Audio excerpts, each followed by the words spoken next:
রক্তনালী ভেঙে সেই স্রাব হয়ে আমাদের এই পথের যে জনন পথ দিয়ে সেটা বের হয়ে আসে।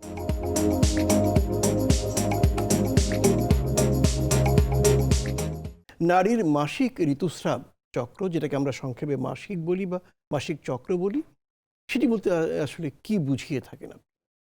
ধন্যবাদ ডক্টর চৌধুরী। নারীর যে মাসিক, এটা কিন্তু আমরা সাধারণত মাসিক বলি বা পিরিয়ড বলি, আমরা স্বাভাবিকভাবে বলি। এখানে বিভিন্ন নাম দেওয়া যায়। এটা নারী জীবনে একটা স্বাভাবিক প্রক্রিয়া, অতি স্বাভাবিক প্রক্রিয়া। এটা নারী জীবনেরই একটা অংশ। নারী যখন বয়সন্ধিক্ষণে কিশোরী থাকে, তখন কিশোরীর শরীরে বেশ কিছু পরিবর্তন লক্ষণীয় হয় এবং এই পরিবর্তনের মাধ্যমেই একজন কিশোরী কি হয়, পূর্ণবয়স্ক নারীতে রূপান্তরিত হয়। সে প্রজননক্ষম হয়, সন্তান ধারণে সামর্থ্য হয়। তো এই যে পরিবর্তনগুলো হয়, এই পরিবর্তনের একটি হচ্ছে আমাদের মাসিক ঋতুস্রাব, নারী জীবনের মাসিক ঋতুস্রাব। আচ্ছা, তো এখন আমরা বলবো যে কেন হয়, এটা আমাদের প্রশ্ন। আচ্ছা, এই প্রশ্নে যাওয়ার আগে আপনার সামনে একটি মডেল আপনি রেখেছেন, এটা একটু আমাদের বুঝিয়ে বলেন দর্শকদের জন্য। আমি সেটাই বলছি যে আমরা যখন বলছি যে দেখেন এটা একটা আমাদের, এটা জরায়ু, এটা জরায়ুর উপরের অংশ এবং জরায়ুর নিচের অংশ। আসলে এটা এর আর একটা পার্ট আছে উপরে, এইভাবে থাকে এবং এর দুই পাশে দেখুন আপনারা এই যে দুটো ডিম্বাশয়, এটা স্বাভাবিক ডিম্বাশয়, এটা দেখার দরকার নাই। এবং তার উপরে থাকে আমাদের টিউব, যেটা হচ্ছে যে ডিম্বনালী।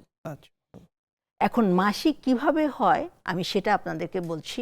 তা আমাদের এই যে দুই পাশে যে ডিম্বাশয় আছে, এই দুটো ডিম্বাশয়ের কাজ হচ্ছে ডিম্বাণু প্রতি মাসে মাসে বয়সন্ধিক্ষণ থেকে ডিম্বাণু নিঃসরণ করা এবং হরমোন নিঃসরণ, যেটাকে আমরা বলি মেইলি হরমোন, অর্থাৎ ফিমেল হরমোন, নারী হরমোন, মূলত ইস্ট্রোজেন এবং প্রজেস্টেরন।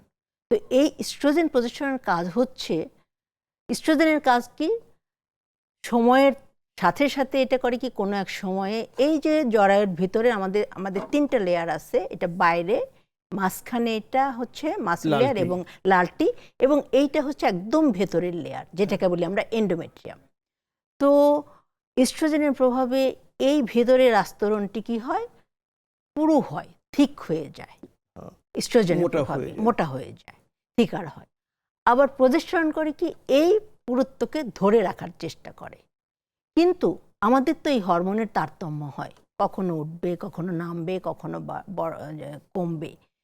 একই লেভেলে থাকলে তখন কিন্তু মাসিক হয় না। যখন এই হরমোনের তারতম্য হয়, তখনই আমাদের হচ্ছে যে এই যে ভেতরের যে আস্তরণ ছিল, এখানে কি থাকে, বিভিন্ন ধরনের ছোট ছোট রক্তনালী অথবা ভেতরের আস্তরণটা এটা ভেঙে যেতে থাকে এবং এই ভেঙে যাওয়ার ফলে কি হয়, এখান থেকে যদি গর্ভধারণ না করে, সেই আস্তরণ রক্তনালী ভেঙে সেই স্রাব হয়ে আমাদের এই পথের যে জনন পথ দিয়ে সেটা বের হয়ে আসে। এটাই হচ্ছে আমাদের মাসিক। তার মানে ঋতুস্রাবের এই রক্তে শুধু রক্তই থাকে না, মৃত কোষ এবং আরো কিছু থাকে।